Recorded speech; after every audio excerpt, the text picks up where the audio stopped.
this is Kaylin. Today I'd like to show you 10 Halloween themed squares that I made to put together for a Halloween tote bag. My first pattern is a Crochet Skull.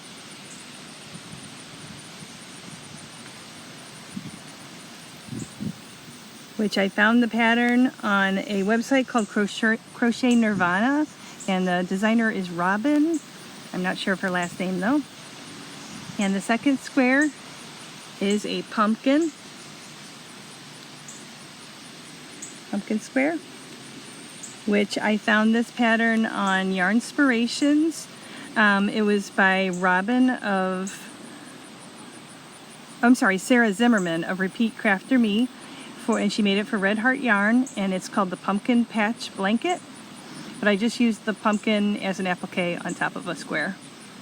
And the third square is a spider web, which was the most fiddly of the 10 that I made. And that pattern I found, it was by Fawad Azmat or Nadia, I'm not sure. She makes the videos with her dad, and it was on yarnutopia.com, and they also have a YouTube channel where they do tutorials. And she did like 365 days of crochet granny squares, and that was like number 246, and I'll link the pattern below. And then the fourth square was a candy corn square, which was from Maria's Blue Crayon, and I'll link the pattern below. It's just an applique. I did use some taller stitches than she had used. I think she used half double crochet and I used double crochet just to make it taller because I thought it looked more realistic that way and it filled up the square better. And then the fifth square is the crochet eyeball, which is one of my favorites.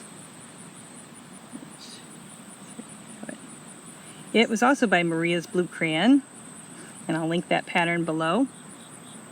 And that was by Stitch by Faye. Incorrect. And I'll link that pattern below. And then the sixth square was called a Crochet Ghost by the Toothless Knitter. That was also pretty fiddly. I don't know if I'll do that one again, but I'll link the pattern below if anybody wants to give it a try. I think it would be really cool in glow-in-the-dark yarn. And then the seventh square was a tombstone square, which I did some surface crochet, not very well, for the RIP, but I think it looks a little charming that way.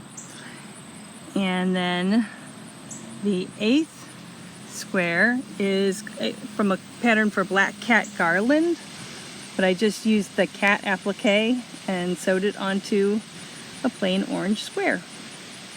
And that was by Rupinder Kaur, and I'll link that pattern below. And the ninth square was called a bat fridge magnet, but I just used the applique and sewed it onto an orange square. And that was by, I don't know the designer's name, but I found the pattern on a website called Mom's Love of Crochet, and I'll link that pattern below. And then last but not least, my very favorite was the Halloween Witch, which I based it off a pattern by Maria's Blue Crayon, but then I added a couple embellishments I think are quite charming. So I hope you like these. I'll show the finished product once I get all of them combined. It has 10 squares with pictures on it, and then there'll be 3 plain squares which will be combined to make one bag for my daughter to take her books to school in.